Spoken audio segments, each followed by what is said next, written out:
warahmatullahi wabarakatuh. Waalaikumsalam warahmatullahi wabarakatuh. KPU Banyumas, Siap. selamat pagi, siang, sore, dan malam untuk sedulur KPU Banyumas. Jumpa lagi dengan kami, Komisioner KPU Banyumas dalam program Sinareng, Sinau bareng JDIH KPU Kabupaten Banyumas. Sebuah program dari KPU untuk mengkaji, membahas, dan menginformasikan terkait dengan peraturan pemilihan dan informasi pemilu lainnya. Pada kesempatan kali ini hadir bersama Komisioner Budiman, seorang pakar of the course, Pak Dul. Ini beliau lulusan dari Sarjana Universitas Gajah Gajah Mada S2 Tata Kelola Pemilu. Beliau adalah Mas Subhan Purno Aji, sekaligus sebagai Kasubag Produk. Selamat datang Mas Subhan. Sehat Mas Subhan? Sehat, alhamdulillah. Terima kasih. Sedulur KPU Banyumas, pada kesempatan kali ini kita akan mengkaji bersama tentang penataan dapil dan alokasi pemilu anggota DPRD Kabupaten Banyumas. Pertanyaannya kok tiba-tiba mungkin, mengapa harus bahas dapil? Sedangkan pemilu lama. berapa tahun lagi Mas Surya? 2 tahun. 2 tahun lagi ya, 2 tahun lagi 2024. Mengapa pemilihan dapil? Dapil itu apa? Kita tanya bareng-bareng ke Mas Ban. Kami persilakan Mas Subhan. Atau ini langsung ini ke teknis ya? aja lah, iya. Dia di pengantar itu. Oh Pak, pengantar adalah dari Kasubag Teknis.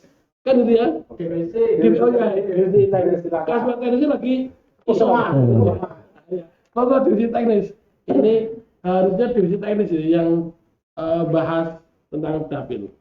Yang lain silahkan Siapa nih ketua ini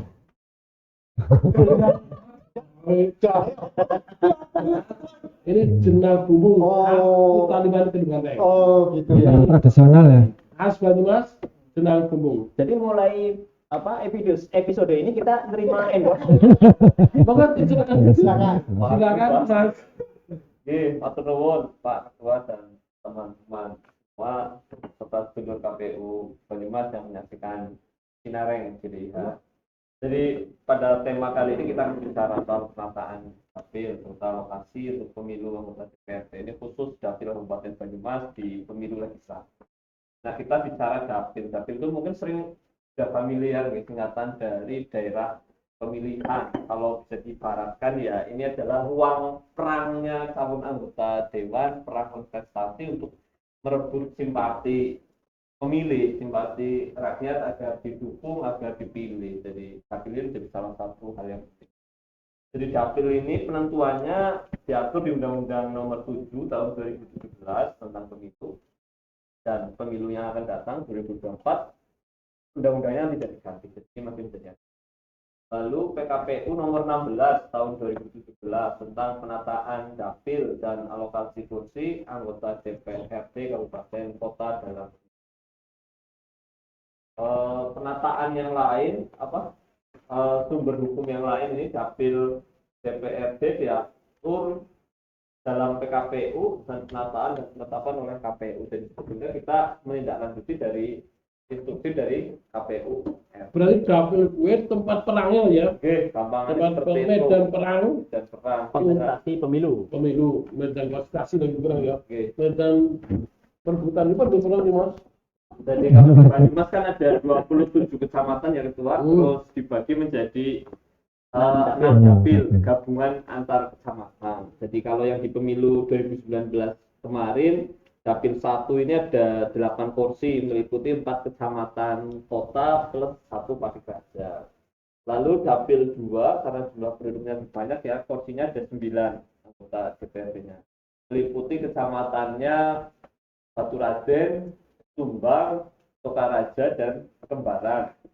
Lalu dapil 3 ini juga banyak, 9 kursi, lalu gabungan kecamatannya juga lebih banyak dibanding dapil 2. Tadi meliputi Kalibagor, Banyumas, Semagede, terus Banyumas Timur itu ada Tambak, Sumpyuh, dan Kemeranjen. harus dicek ya. Jadi kursinya piro Kabupaten Banyumas? Porsi total 50 Mbak. Ini lagi saya fill dulu Mbak. Lalu dapil 4, monggo. Enak cocok. Mbak ya. Iya. Cukup kan? Dapil 4 ini, dapil 4, 8 kursi ini. Mbak Tua. Meliputi Kebasen, ini mana dulu nih? Jatilawang, Wangon, Oh. dan Pawalo. Belum nih. Lalu dapil 5 ada 8 kursi, meliputi dari ujung barat ada Lumbir, Gumelar, Aji Barang, Pekuncen. Itu 8. Lalu yang terakhir ini 9 kursi karena termasuk jumlah penduduknya banyak, ini terbanyak termasuknya di Kecamatan Cilongok. Ada 9 kursi. Kursi. Berapa? Kursi. 8 itu Purwojati, Cilongok, Iya. Karanglawas, Orang dan lawas Banteng. Banteng. Nah, Mas, itu mengapa dibagi dari 6 atau dasarnya apa pembuatan dapil tadi? Itu sejawab kono apa pas gawe. pertanyaannya kan gini, Iya. kenapa kudu pecah ya jadi Jadi 6. Ya. Boleh nggak? Kalau lebih dari 6 atau kurang dari 6? Ya. Sebelumnya ini Mas, ini dari sebuah produk ya, bukan teknis. orang usah Orang, aduh banyak. Ini lagi cuman ya. kalau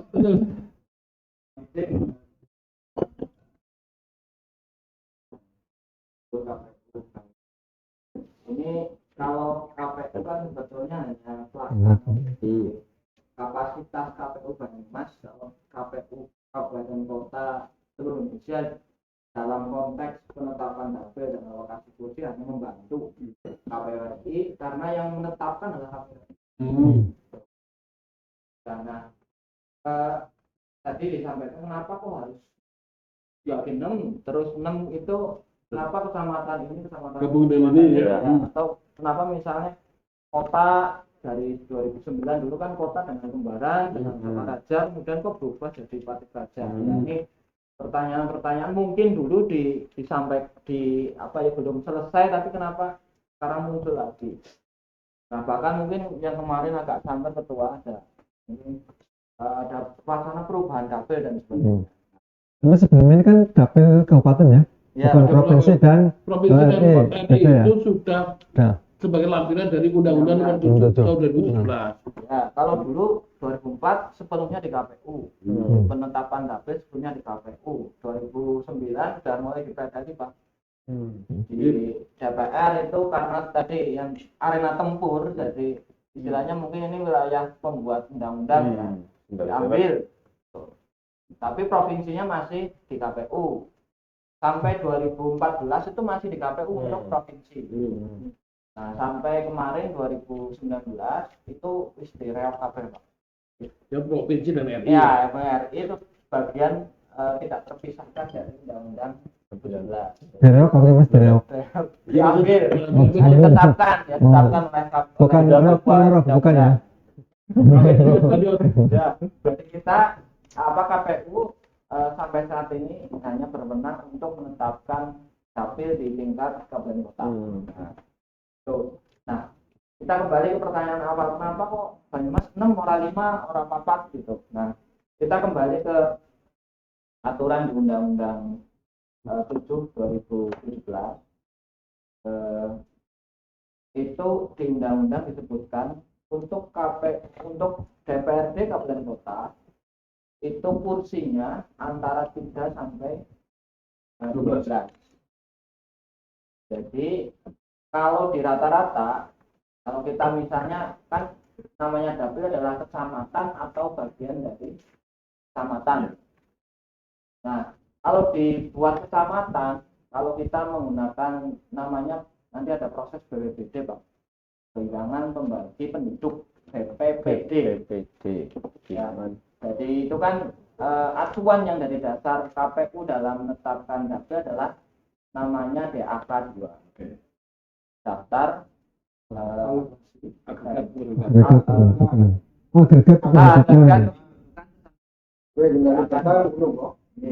terus Pak pemerintahnya. Pak, itu yang berwenang menetapkan adalah dari Kemendagri. KPU RI mendasari dari Kemendagri. Jadi kalau dulu itu pernah ada misalnya karena yang berwenang menetapkan bukan dari instansi yang mengelola pendidikan, itu dari masing-masing kabupaten kota, ada istilahnya mungkin digabungkan Pak, agar mungkin nanti alokasinya kan gitu. Nah sekarang kan diatur di yang baru di Undang-Undang 7 itu ada 17 adalah sekarang paling sedikit adalah 20 kursi sampai 55. 55. Kalau di 2014 maksimum 60. Nah sekarang ada jika ada kabupaten kota yang sebelumnya di atas 3 juta itu 55. Nah Kabupaten Banyumas ini masih di angka 2 juta kurang, jadi kita masih 50 kursi. Nah tadi kembali ke kenapa kok tidak ada misalnya jadi 3 sampai 12 kursi, artinya satu dapil tidak boleh lebih dari 12 kursi dan tidak boleh kurang dari 12 kursi. Nah kalau dibagi berdasarkan kecamatan itu di Banyumas tadi ya DAK 2 Glondong dari Jumlah penduduk ini ya. Banyumas ya nanti kursinya berapa. Nah alokasi kursi dan ini jadi pokok DAK 2 dan alokasi kursi yang sudah ditetapkan. Nah di Banyumas 50, nanti kita menunggu DAK 2 kita berapa sampai 2024. Nah kalau ini untuk menentukan tadi satu kecamatan boleh nggak jadi satu dapil, itu dengan cara kita membagi DAK 2 misalnya kemarin di 2013 itu 2018 17 18 itu 1,7 Pak. ini tepatnya mungkin di 1.741.077 itu penduduk. Kalau dapil itu penduduk. Kemudian kalau kemungkinan di 2024 kita mungkin estimasi yang mungkin 1,8 atau 1,9 itu dibagi 50, ketemulah BPPD-nya bilangan pembagi penduduk. Nah ini untuk membagi istilahnya bisa apa enggak satu kecamatan jadi satu dapil. Ya. Ini sebelum kita bicara 6 atau 5 atau berapa. Nah dari jumlah itu sudah kita baca BPPD sebagai pembagi bilangan per kecamatan. Misalnya kalau di Cilokan yang paling banyak ya, itu kemarin ke 2013 itu 122.446. Kalau dibagi BPPD aja 34 itu sekitar 2 sekian, 3 lebih sedikit lah. Itu sebetulnya secara normatif bisa untuk dijadikan Satu dapil. Ya. Secara normatif kita menggunakan angka 3 sampai 12. Tapi ingat di Undang-Undang 17 pasal 185 itu disebutkan bahwa prinsip-prinsip penyusunan dapil yang 7 itu sudah jadi sudah istilahnya sudah jadi pokok KPU. Jadi kita bisa 3 atau 12 atau ada bisa satu kecamatan, tapi kalau melanggar salah satu dapil ini itu tidak boleh. Berarti artinya dari semua yang penentu untuk menjadikan sebuah dapil itu tidak berdiri sendiri, saling terkait antara letak geografis, jumlah penduduk, harus kemudian Syarat dilihat. Ya. Coba. 1 itu kesetaraan nilai suara, terus 2 ketaatan pada sistem pemilu yang proporsional, 3 proporsionalitas, 4 integralitas wilayah, terus 5 berada dalam cakupan wilayah yang sama, 6 kohesivitas dan 7 kesinambungan. Itu sudah Maksudnya gimana maksudnya itu? ya. Jadi intinya Keren pendapil. Ya. Penerapan di dapil pendapilan tadi. pendapilan itu intinya bahwa ini kan sangat tadi karena ini wilayah tertentu dan sangat politis sebenarnya ya. KPU tidak sewenang-wenang dalam menetapkan. Sudah dikunci oleh 7 prinsip ini. Ya kalau dulu di 2014 itu prinsip ini hanya di PKPU Pak. Di 2017 ya, nah diadopsi oleh pembuat undang-undang Masuk ke prinsip. undang-undang. Nah ini kita tidak boleh lepas dari koridor penetapan dapil. Ini mungkin penjelasannya mungkin ya intinya setiap dapil itu mengupayakan harga kursi yang sama antar dapil. Berarti dapil siji kalau dapil loro dan seterusnya harusnya Iya, harus minimal setara. sama lah, Setara. setara ya. Setara karena Orang nunjuk berapa siji tambah Iya. 10 ya, siji tendu di 10 orang gitu ya. nggak boleh. Ya. Nah, jadi misalnya dapil ini bukan harga kursi ya. Ini kira-kira mengasumsikan kalau dapil kan satu bundul itu nilainya sama ketika terwakili di dewan. Ini prinsip yang pertama. Yang kedua adalah prinsip yang mengutamakan jumlah kursi besar.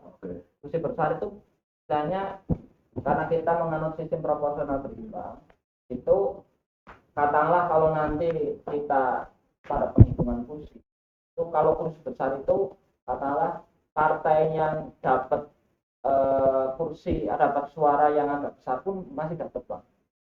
Tapi ini kan secara matematis, secara hitungan matematis di sebuah dapil kalau nanti penghitungan kursi semakin kecil alokasi kursi di satu dapil akan semakin sedikit peluang partai yang relatif memiliki suara yang kecil itu akan dapat kursi.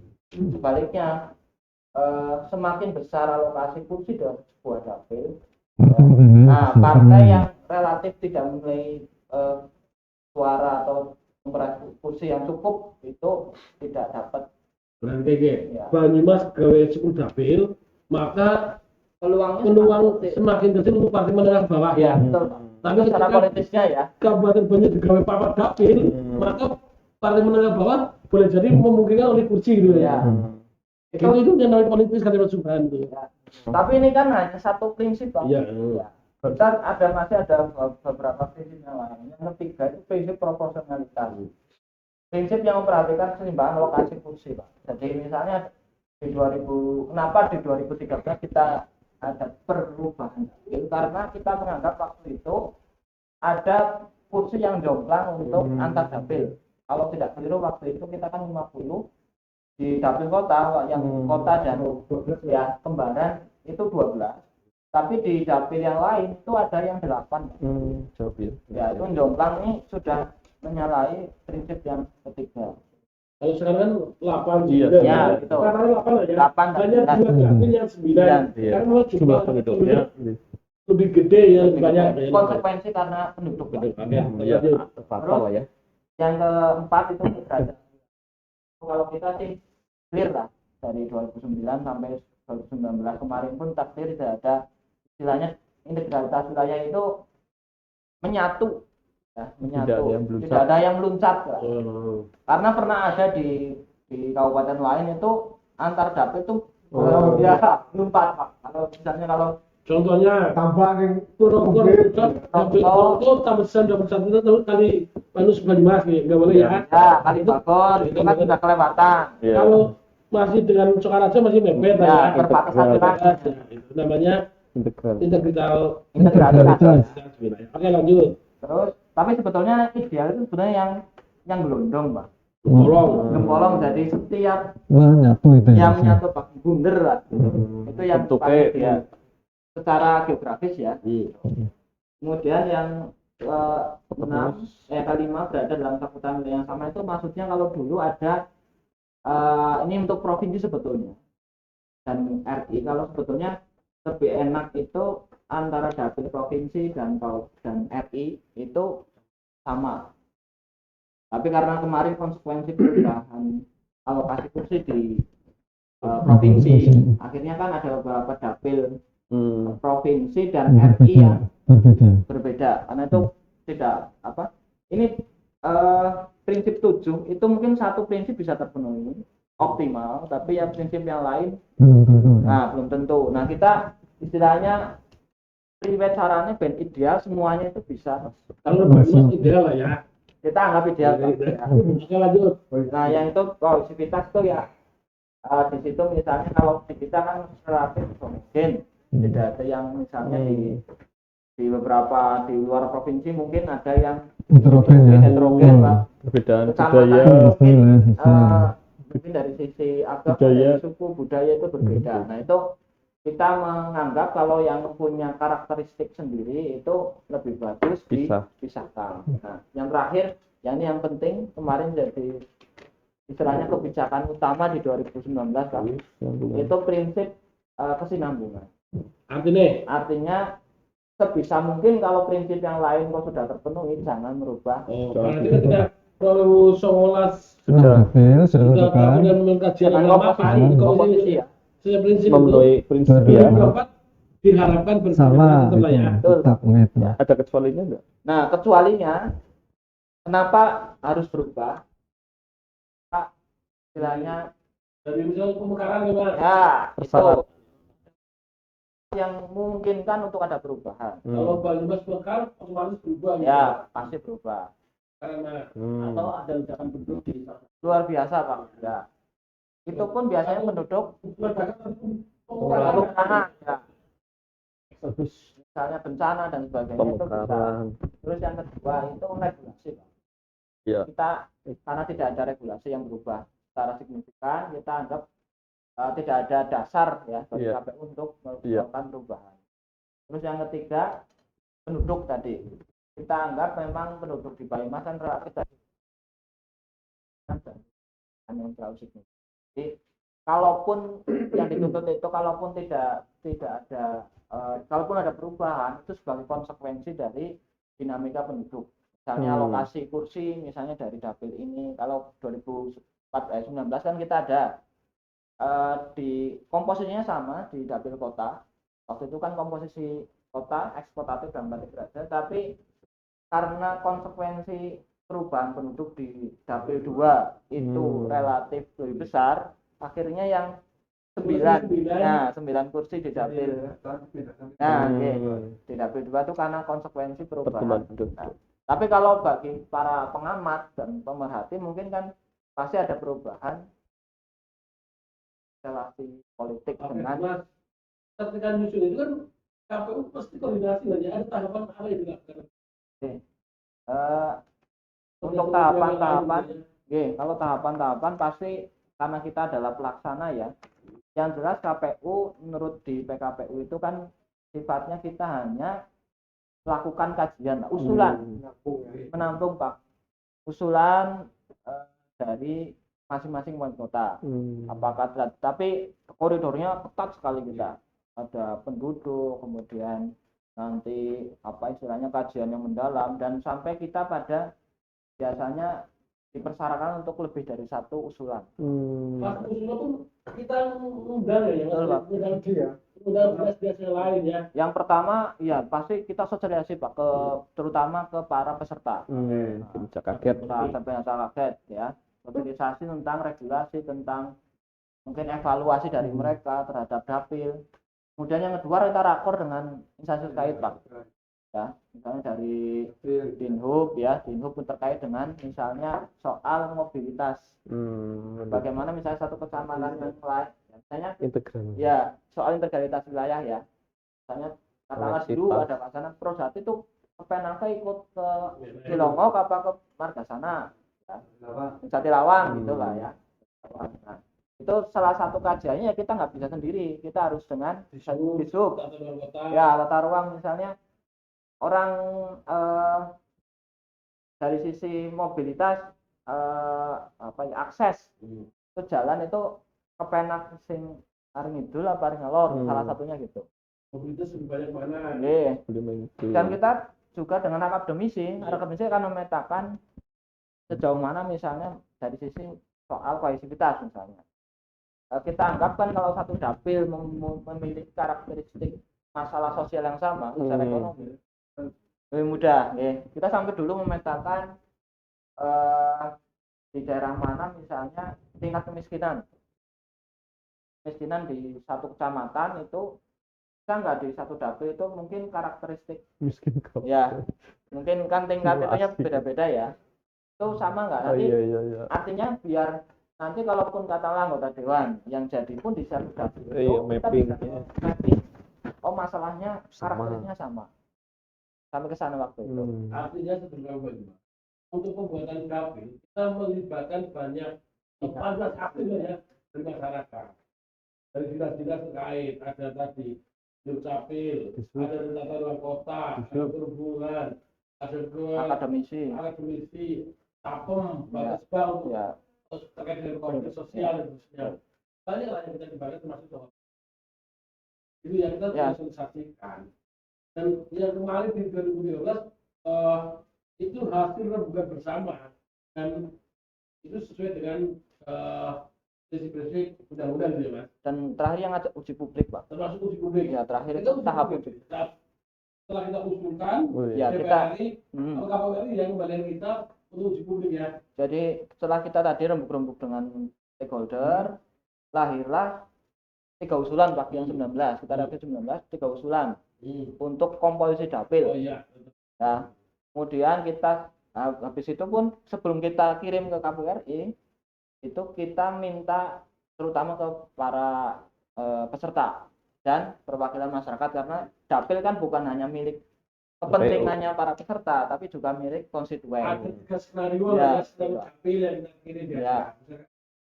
Foto apakah dengan Batu Raja atau dengan Batu Raden Ya, waktu itu ya. Terus pertama, foto dengan Batu Raja. Yang kedua, foto dengan Batu Raden. Dan seterusnya gitu ya. Ada 3 skenario Mas. Oke, lanjut Mas. Nah, yang tadi tahapan terakhir kita kembalikan ke KPRI. Pokoknya kita sudah selesai dengan uji publik, kemudian masing-masing istilahnya uji publik dan konsekuensinya. Artinya ketaatan terhadap prinsip 7 prinsip itu kemudian kita hitung termasuk kira-kira para maupun dari masyarakat itu tanggapannya seperti apa. Itu semuanya jadi masukan KPRI dalam menetapkan dapil. Iya, betul. Iya. Bunyi-bunyi Rekamannya. Ya. Iya. disampaikan peserta BD ataupun Sebagai pertimbangan. usahakan mengapa akhirnya nggak bisa lapor atau dapat nasihat itu karena sebagian besar merasa nyaman Ya. dengan itu. Ini kan dari kita sebagian besar yang mana gitu ya, tidak yang mana karena pemilu ya padahal itu juga Ya, pengalaman 2013. mau apa sih mobil minum Ya, ya waktu kan jelaskan ada tadi ketimpangan Iya. alokasi kursi. alokasi kursi juga yang di 12 di Yasop 2019 untuk di 24 juga kalau presiden dulu ya Iya. Berbeda dengan ini. tapi kita juga tetap siapkan uji publik tadi, siapkan evaluasi bersama. Oke, lanjut Mas Pak Agung, ada yang disampaikan? Cukup. Oke, Mas Priya. Sudah paham sekali saya terkait dengan pendapilan ini. Artinya bahwa dapil itu yang menentukan KPRI. Iya. Kita menyiapkan. Yang saya berkata Mas, terkait dengan di luar ada informasi bahwa dapil provinsi berubah, ada yang dapil RI berubah, kami sampaikan sampai saat ini Undang-Undang Nomor 7 Tahun 2017 kita telah direvisi, artinya masih wajib. Sehingga terkait alokasi dapil itu bagian dari lampiran Undang-undang tersebut. Kalau tidak dalam ini ya masih wajib. Gitu ya Mas Bima? Iya. Ya kalau yang mau menat provinsi ini dapilnya masih ada gitu. Kalau RI juga sama. Dapil 8 ya. 11 ya. 12. RI yang 12.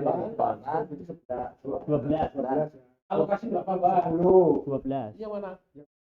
DPR RI 10. Alokasinya 10 kursi. Pak. Ini pasal 187. Undang-Undang Nomor 70. Ya.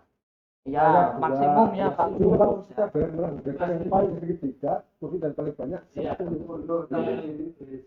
Berapa? Ini berapa? 8. Untuk yang provinsi itu maksimal. Karena tambah provinsi itu tambah dari 100 menjadi 120. Termasuk Banyumas tambah 2. Berarti besok DPR RI bisa mungkin 10 ya. Berbeda ya. Ya, udah didukkan sepanjang tadi. Sepanjang udah Acek. revisi tidak ada perubahan. Terakhir kan 575. Itu kemarin tambahan hanya di seluruh pemekaran. Bahwa otonomi daerah baru. Itu Mas Aziz. Terus dan setelah jelas proses pendapilan kita rasa keterlibatan banyak aktif dari mas. Selanjutnya bagi teman-teman yang berminat untuk ikut kontestasi yang Betul. silakan ke KPU kita jadi lihat menyiapkan peraturan yang dibutuhkan termasuk informasi perolehan suara gitu ya, data pemilih, ke TPS dan juga TPS. Mungkin butuh analisis. Butuh analisis yang kita yang selanjutnya bagi beberapa banyak menginginkan tema itu dibahas, silakan ditulis di kolom. Oke. Terima kasih. Demikian tadi perbincangan kita dengan Mas Subhan, alumni S2 S2 tata kelola tata kelola Kasupak saja. Ini Kalimantan pun kita juga lagi sinareng di edisi selanjutnya. KPU Mas. Sigap. Mas Irwan, salam sehat. Wassalamualaikum warahmatullahi wabarakatuh. Waalaikumsalam warahmatullahi wabarakatuh.